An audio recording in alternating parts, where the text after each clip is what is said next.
No one believes my story, but please stay away from this place. As the title of this clearly states, please do not go to this place. It ruined my life. I am only writing this post to deter anyone from going. I won't be giving you a location because I know people will go to test my story. But I will provide photos, so if you happen to stumble upon it, you know to stay away. I know that this introduction sounds like a cliche opening for a horror story, but I promise you, everything I'm about to tell you is the truth. No matter how unbelievable it may seem at times. I am also changing the names of me and my friends so that we can keep our privacy. It had been about 7 months since I'd last seen my best friend, Nathan. I had moved towns to study at university roughly 2 years before this all happened. He decided to stay home and work at his family's garage. Obviously, because of this, we didn't get the chance to see each other much anymore. He was working 9 to 5 Monday through Friday, and I worked part-time on weekends on top of university during the week. When I first went up to university, we still spoke every day, and it didn't really feel like anything had changed. But over time, as we both got busier, we began to drift apart. I hadn't heard from Nathan in over a month. Then I get a message out of the blue asking if he can come visit. I managed to book a weekend off work, and he drove up to see me. Skateboarding had been a big part of our friendship. Neither of us were very good at it, but we had a lot of good memories together from it. Nathan brought his skateboard up with him, and pretty much as soon as he got to mine, we headed out to skate. I had just moved out of university halls and was now living in a more suburban area and hadn't properly had a chance to explore around my new home. So we were doing what we would do back home, skate around and talk about life. We reached a T-junction, and as always, it was up to me to decide what way we went. I have a weird thing where I always choose the option on the left unless there is a good reason not to. I have no idea where it came from, but I'd always stuck to it for as long as I can remember. Both left and right led to more housing estates, so it didn't really seem like a big decision. I went to choose left as usual, but then I changed my mind at the last minute. I don't understand what it was that made me break my routine, but I had just had an overwhelming feeling in my gut that we should go right. I wished every day that I hadn't followed my gut that day. We took the right turn and continued as normal. After a few minutes, we came to a big slope. I was the more confident skater of the two of us, so I went straight down whilst Nathan waited and considered if he wanted to risk it. He had fallen off and broken his wrist once before when we were about 14, and had always been very cautious since then. I reached the bottom of the hill and sped around the corner. As I did, I spotted it. The place. An old abandoned red brick school. I couldn't tell you what era it was from, but it was old and clearly abandoned. It stood out like a sore thumb in the middle of this housing estate, especially its looming aging clock tower that stood above all the surrounding modern buildings. How we didn't see it earlier still baffles me. Nathan and I had always had an interest in urban exploration, but had never been able to find a building to do it in, so this seemed like a dream come true for the both of us. We obviously approached the building, but it was surrounded by fences, so we didn't have high hopes of getting in.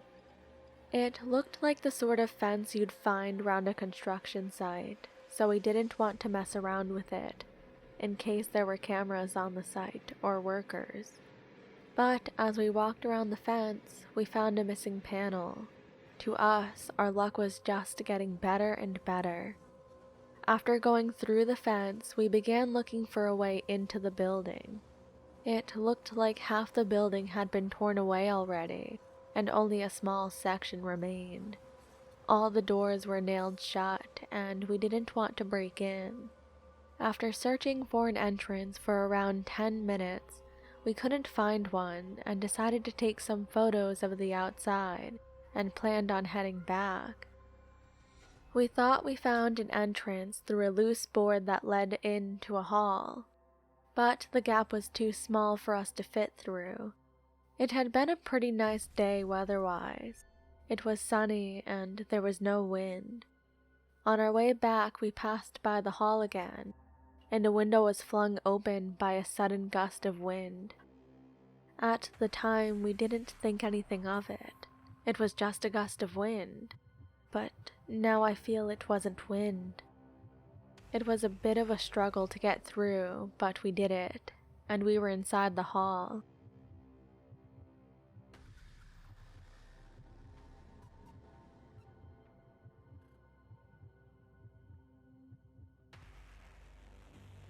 A friend of mine from university, Harry, lived nearby and was an avid urban explorer. I knew that he would love this and also would kill me if I didn't invite him. Plus, I thought it would be good to have someone with us who had done this before. Nathan had met Harry a couple of times before. They got on okay, so he was happy for me to invite him. Harry didn't live far away, so it didn't take long for him to get to us. He arrived, and we climbed back through the window. At first glance, the hall didn't seem to have any way through to the main part of the building. There were 2 doors that led to dead-end rooms, and that was it. Whilst we were looking around the hall, I decided to go underneath the stage. The panels that would usually cover the underside of the stage were gone. I was met by an unnerving sight. It wasn't anything genuinely scary, just creepy looking. It was a mess of wire and debris all over the floor with a single broken, dusty chair in the middle of the chaos. I felt weirdly uncomfortable under there, but felt drawn to it, and like I couldn't leave. I was staring at the chair, completely infatuated by it, wondering why it was there, how it got there, and how long it had been there. Then I heard a loud crash from the other side of the hall.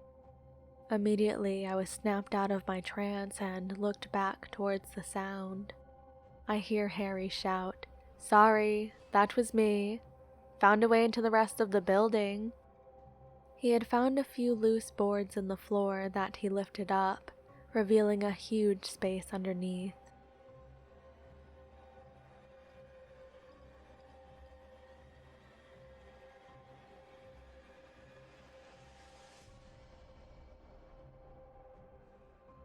Harry and Nathan had already jumped down and crawled off without me. I went down into the hole and looked back towards where the stage would have been. I was met with an abyss of darkness that looked as though it went on forever. My head was immediately flooded with all the horror films and scary stories I'd ever seen and heard. I didn't want to look too long in fear of paranoia, so I turned on my torch and saw where the other 2 had gone. There was a small hole in the brick foundations that I had to commando crawl through. Once through the hole, there was another gap in the floorboards, and just like that, we were in the main building.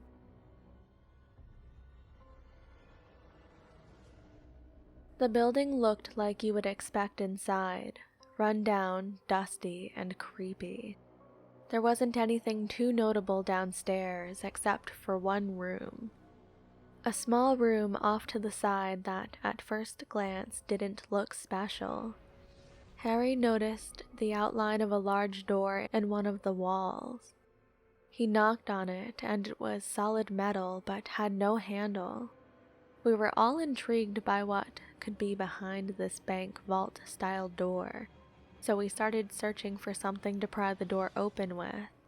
Eventually, I found a flat piece of metal that I wedged in the crack, and we managed to pry the door open. It was extremely heavy and thick and made a horrifying loud scraping noise as it opened that echoed throughout the entire building. We had hyped up what would be inside, but we were disappointed when it turned out to be nothing other than a few empty shelves. I went inside and it was freezing cold, so much so that I could see my breath. It didn't feel natural at all, and I didn't feel comfortable. Something felt wrong, and I just wanted to leave. I didn't mention anything to the others at the time because I didn't want them to roast me. This is the time I wished I'd followed my gut and gone home, but instead, we explored the rest of the school.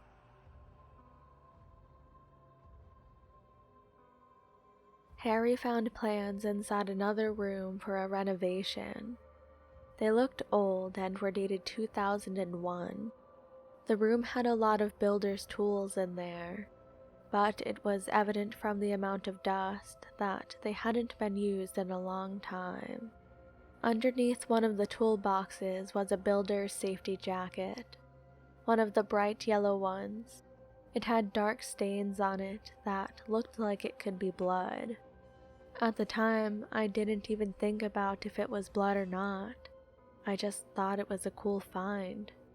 We took a break and sat in the room looking through all the construction plans, talking about spooky stories on why the construction was stopped. Nathan's story was one of the builders went mad and killed the others. Harry suggested an evil, vengeful spirit. We were all visibly laughing, but it was obvious that after talking about it, we were a little on edge. But the thought that that kind of stuff only happens in books and films meant the fear only lasted until I broke the silent tension with the joke about Bob the Builder going on a rampage. Then the idea was out of their minds. We kept going, but it played on my mind the whole time. Why did the renovation stop, and why was all the equipment still here? The staircase to the second floor was gone, but a ladder left behind by the builders led the way through a hole in the ceiling. Harry started climbing the ladder immediately. I went to follow when Nathan called me over. He said he didn't feel comfortable going up the ladder and wanted to stay downstairs, but was fine with me going up with Harry. We had only been upstairs maybe 5 minutes when we could hear Nathan calling us back down. He sounded serious, and his voice wavering.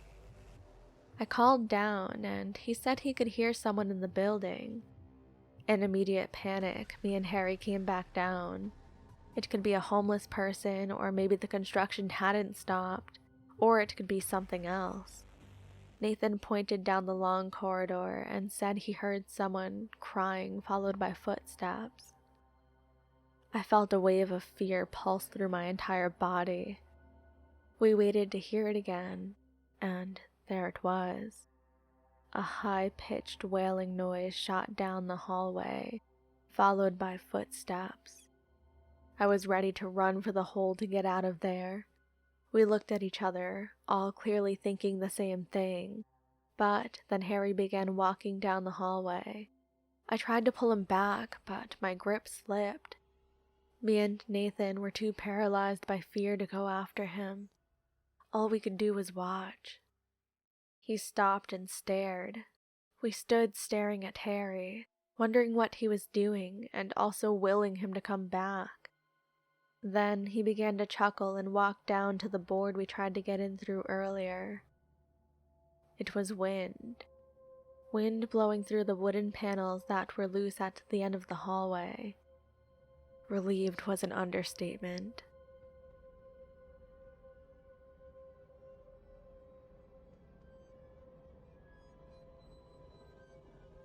Even though we were all terrified by it, we made jokes at Nathan for it, which I regret beyond belief now. Me and Harry headed back up the ladder, leaving Nathan behind again. It was easy to see he was uncomfortable being alone, but my lust for adventure took over. The upstairs was pretty much the same as downstairs. Lots of dust and old school papers. I discovered a small staircase leading up another floor. To our amazement, it led to the ladder for the clock tower. Never have I seen such an amazing sight. It was a huge space with an old mechanism and bell. A hole in the glass let us see out and over the town. It was beautiful, peaceful, and calming. Then the scream came, and again, followed by the screech of grinding metal. It took a moment to register, but then we bolted down the stairs and back to the ladder. Nathan wasn't at the bottom of the ladder.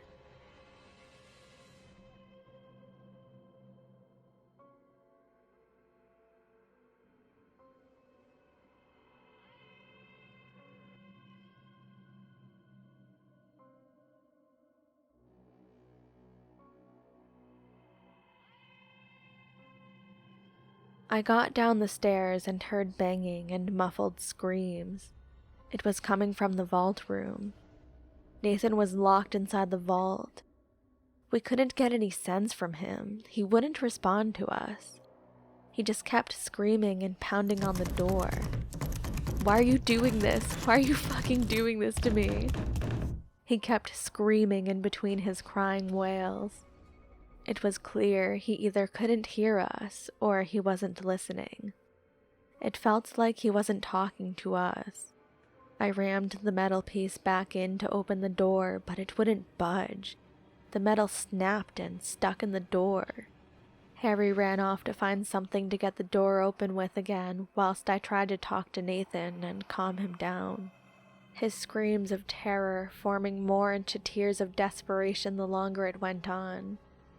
I called for Harry to hurry, but got no response from him. I tried to calm Nathan and reassure him. He was still trying to scream, but his voice was breaking and failing now. His screams little more than painful squeaks.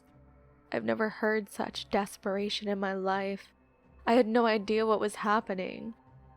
The pain of hearing your closest friend screaming for their life is something you can never unhear, and I would never wish upon another person. Then the second scream came. It was clearly Harry, but unlike Nathan, his screams didn't continue. I didn't know what to do. Do I stay with Nathan or go to Harry? I knew I didn't have long to decide, but I was frozen. Nathan had now gone to pleading with whatever he was talking to. I knew I couldn't help him, so I ran to get Harry, but I had no idea where he was.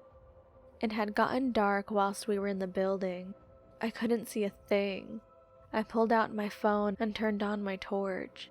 It gave a little light, but I couldn't see more than 4 feet in front of myself. I stood trying to decide where to run to in the darkness. Nathan began screaming again, which clouded my thoughts and made it impossible to think.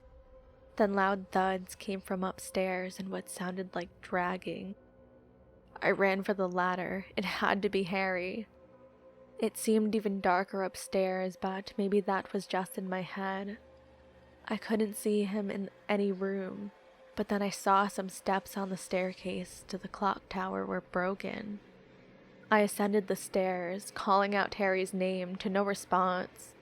I stood at the base of the ladder and shone my light up into the tower. Feet. I saw 2 feet dangling. Still no response to his name. I climbed the ladder faster, hoping the fears in my head were just that and not reality. Then I faced the realization of just how much danger I was in. Harry swung lifelessly by the neck from a beam of the clock tower, my dim light barely illuminating his swollen, purple face. His face stuck in an expression that was a combination of anguish and fear. It felt like someone shoved their hands inside me and twisted my innards. I became dizzy and my vision blurred. I fell back off the ladder and down the stairs, hitting my head on the wall. I had no emotional reaction. I just felt numbness with crushing pain inside my entire body. I vomited everywhere and began to just weep. I couldn't do anything. I was a useless wreck and couldn't even begin to comprehend the situation I was in. Then I realized, other than my cries, there was silence. Nathan was silent. I had to get back to Nathan. I rushed back down to the vault room. The metal door was open. I felt relief rush through me. Nathan had escaped, I thought. I reached for my phone, only to find my fall had shattered the torch. I turned the brightness of the screen to full. It wasn't much, but it was my only source of light. I quickly checked the room, and he wasn't there. I ran the phone up the inside of the door. It was covered in scratch marks and blood from his desperate attempts to escape. How did he escape? I still have no idea. I called his name, but got no reply. He must have left, I thought to myself. All that was in my mind now was leave. Leave and find help. I found my way to the hole back to the hall. I was plunged back into that abyss of darkness and had to now face the reality that it was very likely I wasn't alone down there. Far in front of me, what looked like a person but wasn't. Its movement slow and unnatural. I could hear whispers. Distant, yet somehow near whispers. I couldn't make out what they were saying. I had to keep going as much as my body told me not to. I could feel it staring back at me, watching me as I was watching it. I managed to pull the idea into my mind that it was the shadows playing tricks. I still, to this day, don't know if that is the truth or not, but I pray it was just the trickery of the dark. Keeping that thought at the forefront of my mind, I managed to fight through the fear and get myself back into the hall. There was the window, my escape. But then the strange pull to the stage came back. I needed to check the stage. I didn't want to, but my body entered autopilot, and the next thing I know, I was walking back to Graveyard of Wires. I reached the stage, and my eyes immediately fell on the chair again. Except this time, the chair wasn't empty. Thankfully, I couldn't see much, but what I could see was more than enough. It was Nathan, slumped in the chair and surrounded by a pool of deep red blood, centered in the chaotic mess, his head facing the opposite direction of the rest of his body, and dangling limply. I remember making eye contact with his lifeless stare, and that's the last thing I remember of the school. I must have blacked out because I have no recollection of leaving the building. The next thing I remember is a police station. They of course didn't believe me, as I expect most of you won't either. The police checked the building. No bodies, no blood, no evidence we were ever even there except the photos on my phone. I was the first and only suspect in their disappearances, and I was questioned endlessly on why I did it and where I put the bodies.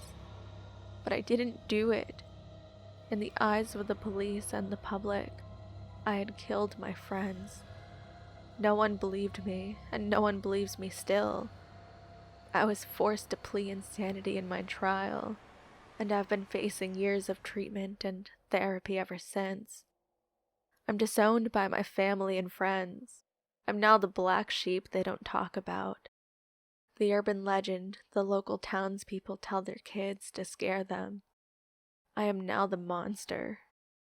Nobody believes me, but I promise you this is the truth. I am not crazy. I am not insane. I am not a monster. Please, stay away from that damned place. Thank you so much for listening, and thank you to the incredible authors that allow me to narrate their stories. This author's links will be in the description. Feel free to send me your own scary story at the email on the screen. And until next time, sleep tight.